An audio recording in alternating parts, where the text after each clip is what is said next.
Gusto niyo ng key ingredients para pumeta kayo? Narito ang ilan, take note ito, lalo na yung number 3. Napakahalaga nun.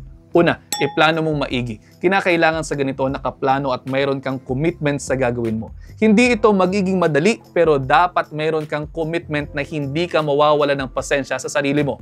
Pangalawa, keep a photo diary and use an application. Makatutulong ito na maalaala ninyo kung ilang calories na nakakain mo para masigurado mong nasa calorie deficit ka. Pangatlo, refrigerator raid. Tandaan mo, out of sight, out of mind. At mas lalong out of food and out goes the calories.